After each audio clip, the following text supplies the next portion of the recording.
So my name is Cassini Nazir. Thank you, Cassini, like the space probe that crashed into Saturn in 2017. It's been nice knowing you. Or Cassini, like the fashion designer, his last name, my first name. And today I hope we're going to discover two really simple things. That curiosity is everywhere. It's all around us, it's in the middle of things, and it's so important to what we do. I also hope to introduce you to the notion of care. And if I'm successful, I'm going to try to pull some threads together from the talks that you've heard, as well as unravel some as well. But maybe the most important thing about me that you should know is that, like you, I've always looked at the world from a slightly different angle. That's me at the ripe old age of 1. Yes, I have an afro there, if you can see it. And that's me in my homeland of Trinidad, which is right next to Venezuela, where Dave's from. And this session is going to be somewhat interactive, so why don't we all get on the floor and take a look at the world? No, just kidding. But it will be interactive. I will ask you to do some silly things. But let me start by saying that it's confession time, I'm an interaction designer. I'm not a content strategist. But we all design. And designers are not in the business of making interfaces or content. Your business is actually designing memories. And I'd like to illustrate this with a sheet of paper. If you have one ready, fantastic. If you don't, that's okay. You can follow along. Now, we're going to assume for a moment that this single 8.5 by 11 sheet of paper in all of its glory represents reality. Everything that could be experienced. Now, we're knee-deep in metaphor, we're knee-deep in something, but we're assuming for the moment that this represents reality. Now, I'm going to fold it in half, and of all of the things that are out there for us to engage in, only some of it we can perceive. Now, this is how we make sense of the world, through our human senses. And if you fold it again, of all the things that we can perceive, only some of them we can actually give our attention to.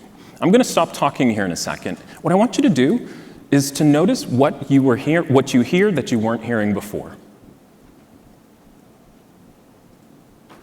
It was always there. We just weren't attending to it in that moment. We can perceive more than we give attention to. Now, I'm going to fold the page again, and this time, we are moving from attention to what cognitive scientists called engrams, memories. Engrams are how we actually store information in our brains. And from memory, only a few of those memories we can actually recall. And what I actually have my students do when I'm teaching is I have them put on this small sheet of paper what they would like users to remember at the end of the experience. And it's a powerful question. Long after the experience has passed, what's the memory that you wish to remain? Now, we've been fortunate, I think, to have some fantastic memories here at Confab. And you might be saying, hey, isn't this talk about curiosity? Well, creating moments of curiosity can be a really profound way to engage and make things more memorable. In fact, my work focuses on giving us a first orientation to what I call a strange, fascinating, and fragile phenomenon, being curious. It's like a little spring that's wound too tightly that if you sort of touch it in sort of the wrong way, it's going to pop apart. Now, the rest of this talk is going to give you two related threads. The first thread will focus on what the heck is curiosity? How do we invite it to come forward? And I'm going to show you that it is possible. The second connects to what Elisa was talking about. We're going to explore how we need to care for more than just humans around us as well. So curiosity and care, let's take a look at curiosity. A word can mean many different things at many points in time, and curiosity has a long and storied past. And the names that are going to appear before you, we don't have time to go into this. I know as content strategists, you're probably going to take a look at some of these names and delve deeper, but there are many different fields that have contributed to curiosity.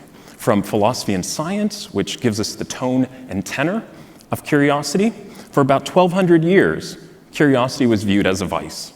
in the Western world. We've had the ability to upset that notion, which has been great, but it hasn't always been viewed as a positive. You've heard the word many times throughout this conference. Psychology tells us how curiosity manifests. Education tells us how we can be more curious, and it satisfies our curiosity as well. And arts and design, the field that I would plop us in, tells us how experiences can intrigue. But what the heck is curiosity anyway? Todd Kashdan, who's at George Mason, tells us that curiosity is the recognition, the pursuit, and the desire to explore novel, uncertain, complex, and ambiguous events. Now, I know I'm at a content strategy conference. Plain language, 3 words, motivation to explore. It's that simple. And it's what you've been doing throughout this conference. I know for many of us, it's been the thread that's connected our lives as well. Curiosity arises when there's a gap between what we know and what we want to know. And what we're doing is we're actually pushing those 2 blocks together in order to satisfy our curiosity. But here's a critical thing. We don't know everything about it, so we need to find ways to pull those back apart. There's always more to discover. And it's an information-seeking type of behavior. And we've come to the moment where we're going to do silly things. And I want you to explore curiosity in your body. So if you would, stand up with me.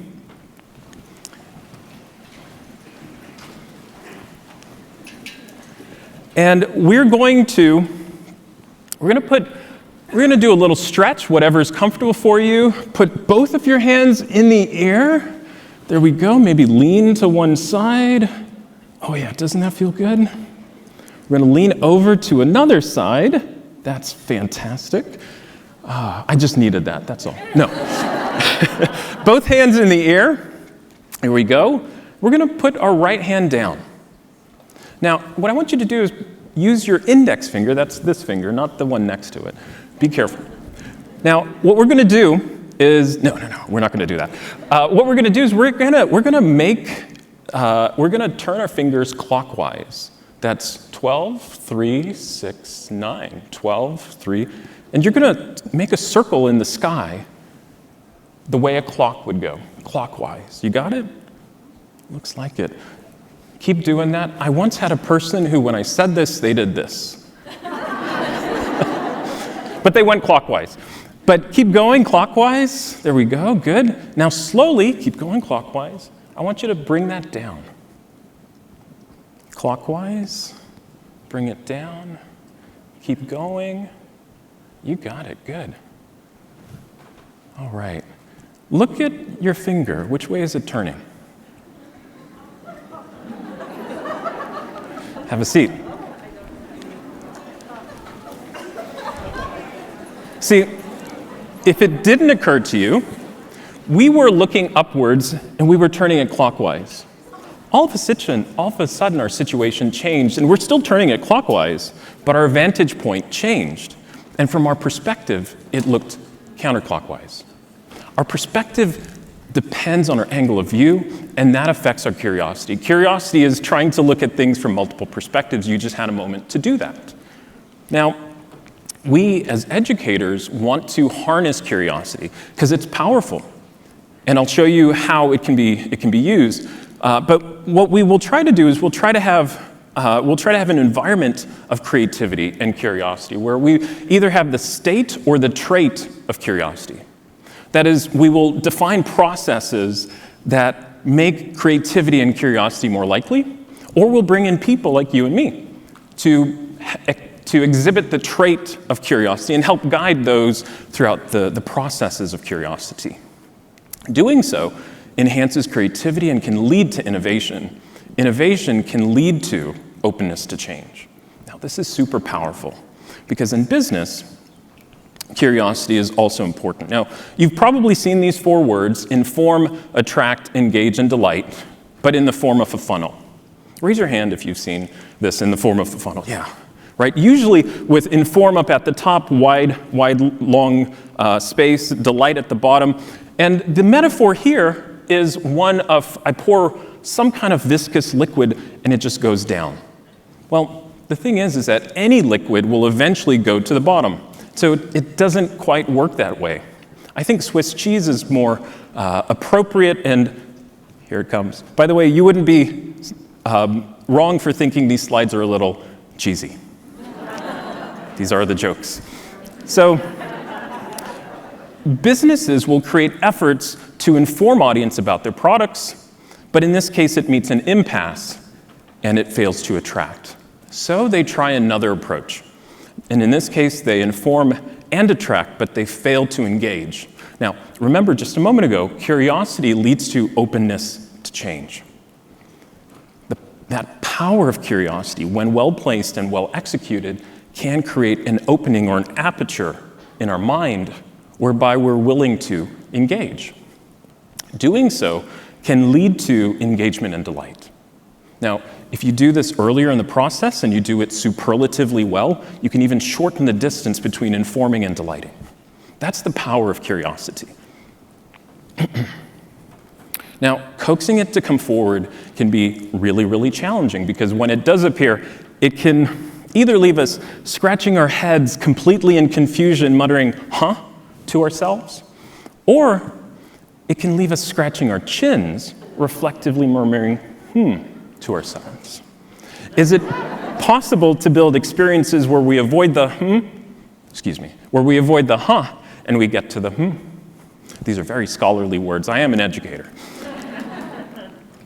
Curiosity is an emotion, so let's start there. What you're looking at is Robert Plutchik's Wheel of Emotion, and in the middle, the circle, there are 8 basic emotions. Now, those emotions can combine to form other emotions, like colors on a color wheel, and you see 24 additional emotion combinations there. Let's take a look at this a little bit differently. This is emotions organized by how frequently we feel them. Often, sometimes, or seldom. Curiosity is a sometimes felt emotion. And the base pair of curiosity is trust and surprise. Trust means that there's a relationship of some kind, a kind of bond. And this also implies a vulnerability, that trust may be broken, it can be abused. The emotion of surprise is a reaction to the unexpected. It forces us to stop, reevaluate, and reorient our thinking, and possibly even change the actions that we've taken. But we need both emotions, trust and surprise, to cultivate curiosity. What's the opposite of curiosity? Well, Plutchik thinks that that's cynicism, a combination of disgust and anticipation. Whereas curiosity motivates us to explore new experiences, new knowledge, new things, cynicism gives a veneer that, hey, we already possess that knowledge, or there's not new things for us to explore. So let's take a look at this a little bit differently. Earlier, I told you that curiosity is fragile. Now you see the base pair of trust and surprise that yields curiosity in the middle there. And some of this can actually be beneficial. You may work for a company where you have to build a minimally delightful product. That's really challenging because it requires surprise and joy. And it's hard to really surprise people in a positive way consistently, which yields to delight. Because not far away is sadness. And if you bring that into this tincture, disappointment results. Now, you can hopscotch into any range of emotions here from curiosity. Again, it's fragile, but it's powerful. And although we feel curious only sometimes, we can coax it to come forward. I'll show you how. It starts with an invitation. Something out there, some system, some person, something captures our attention and invites us to be curious. And these invitations adopt a variety of common approaches that elicit a spectrum of emotions. But here's the catch. It has to be interesting, and we have to be interested.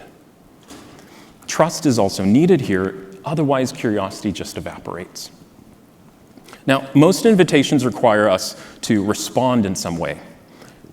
I'll tell you something that's not in my notes. My father is 82. My father wrote a book. He self-published a book. He gave me a copy. I'm a bad son. it took me a while to open the book. It took me months to open the book, let me be honest with you. When I finally opened the book, there was a wonderful story about a curly-haired young kid who was a story about that child from the perspective of the father. And the story was about me. It took me a long time to be able to open that up because I was given an invitation, but I didn't respond. Not every invitation will be accepted, right? You can accept a gift, but choose to never unwrap it. If accepted and acted upon, there's an inflection point. And this is where that necessary emotion of surprise begins to be felt. And screenwriters understand the importance of surprise very well. I think content strategists do too, because there's this golden rule of storytelling, which is always give the audience what they want, just not how they were expecting it to happen. Not every response is rewarded. Kicking over a rock can reveal a diamond, it can simply add dust to our shoes, or uncover danger. We don't know what's going to happen. But we can build moments of curiosity through an invitation, a response, and a reward. Now, we've come to the second part of the day where we're going to do silly things. Everybody, put your hands to the side of your face, like this. This is a great time to get some photos, by the way. So everybody's hands to the side of the face. Now, put your hands in front of you, like this. Again, to the side of your face. Again, back to the front, and one last time, over to the side. I feel like a Peloton instructor right now. What did we just do? You can put your hands down. We played peekaboo. Peekaboo is the simplest invitation. A parent, a sibling, a grandparent invites playfulness in a child. That child responds back with inquisitiveness, and that invitation is accepted. And the reward there is joy and connection. And if I don't have any children, but my nieces, when they were younger, you could do this 1,000 times, and they would be superlatively happy. And it's a wonderful thing. This is all around us, curiosity. We can design moments with this very simple framework. And we live in a world that's becoming increasingly complex, where the rate of change is increasing. And where the rate of change is low, the answers that we had in the past continue to work in the present. But when the rate of change increases, the answers that we had in the past are no longer fully applicable to the next day. And so the value of questions become more important to us than the value of answers. And that's the beauty of curiosity. So I'd like to maybe talk about something that I'll confess, it's a little half-baked, but bear with me. It's this idea of care and finding ways that we can extend care to those for whom we build, as well as that which we choose to build.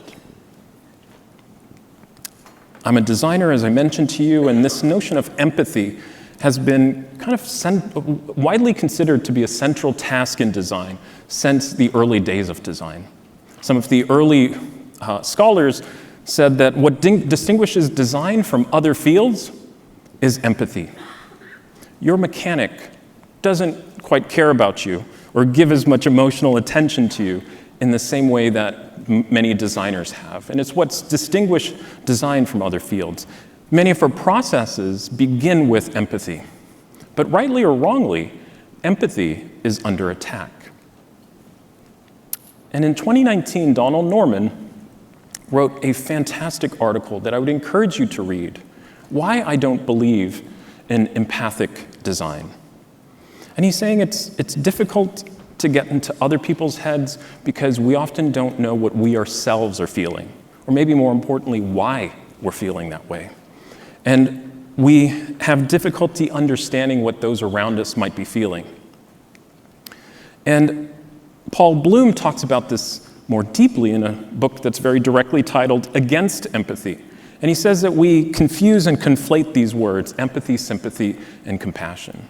Now, I want to pause here for a second and let you know that I'm all for empathy. But it's important to identify what are the edges, what are the borders of empathy? How far can it take us before we fall off a cliff? And this is really, really critical. empathic reasoning in human beings is extremely biased. We feel more empathy to people who are like us. So whatever words you would use to describe yourself, people who more closely match those words, we will feel more empathy towards. People who don't, we don't feel as much empathy towards them.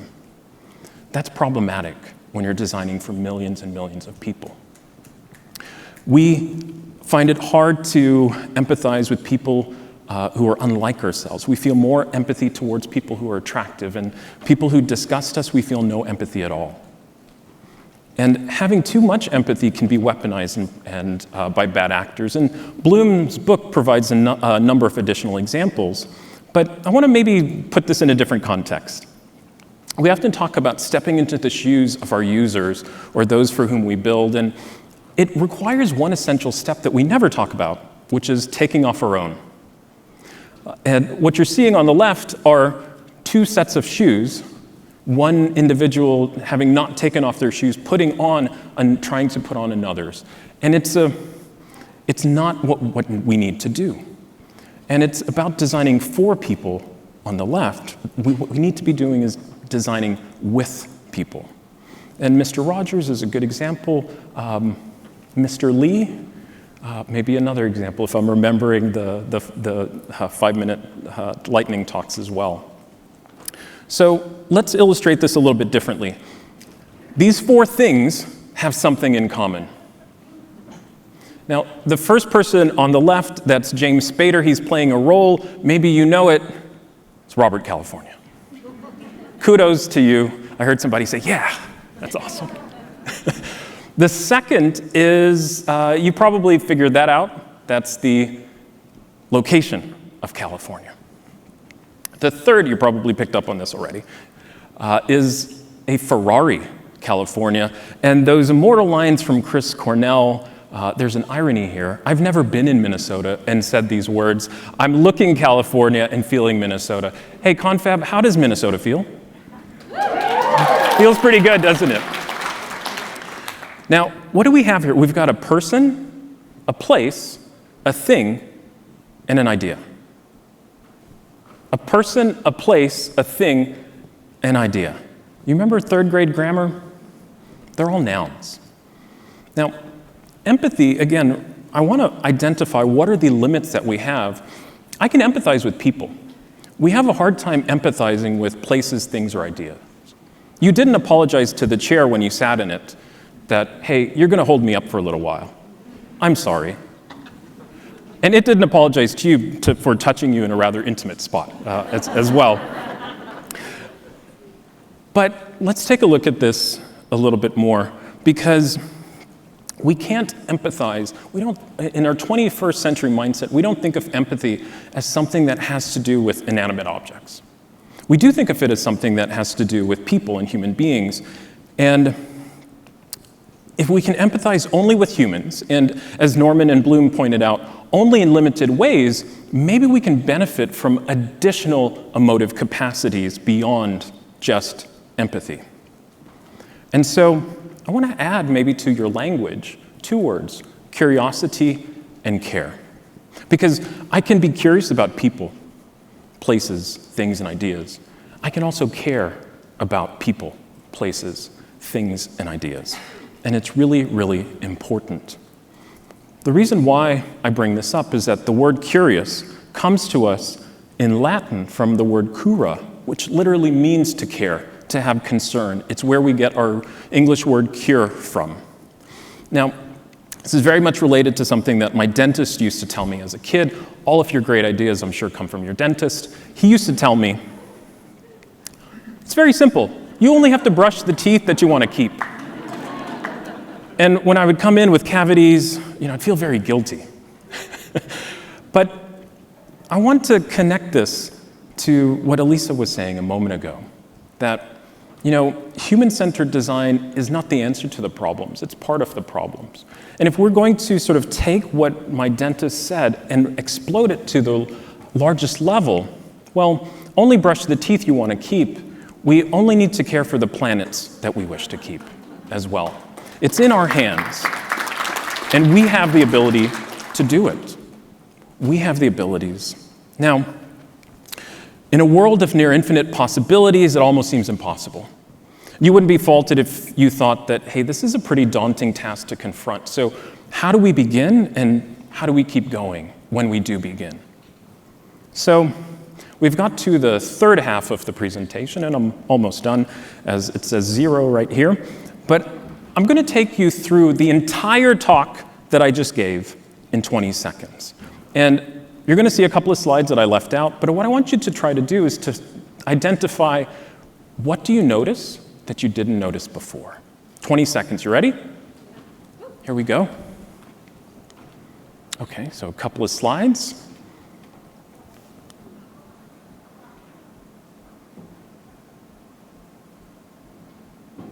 Again, a couple of slides that I left out.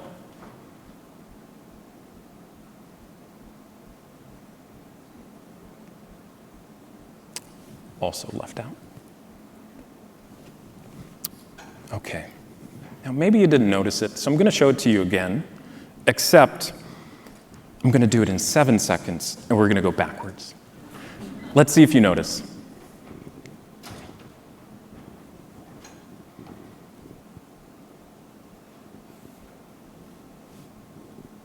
Maybe you noticed that all along the way, the background's been changing on you. And you can see it in contrast here. I've been a sneaky little bastard. And this is a metaphor for the sands that are shifting under our feet right now. When you walk out of Confab, the world will have changed ever so slightly. And if you notice, the actual color of the slide, the background, is actually the third one from the right, not the farthest on the right, because change continues to happen whether we like it or not. You can't both experience something and understand it deeply at the same time. It requires moments of reflection.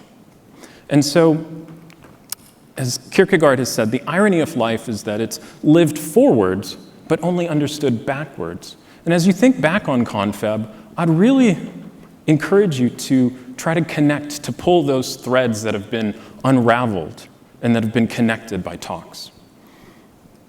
And having folded this sheet of paper that I'm trying to find 4 times and asking ourselves, what's the memory that we wish to remain? Here's what I'd like to remain in your minds. Curiosity is everywhere. It's all around us. It's in the middle of things. It's everywhere. Is it also in you? Thank you.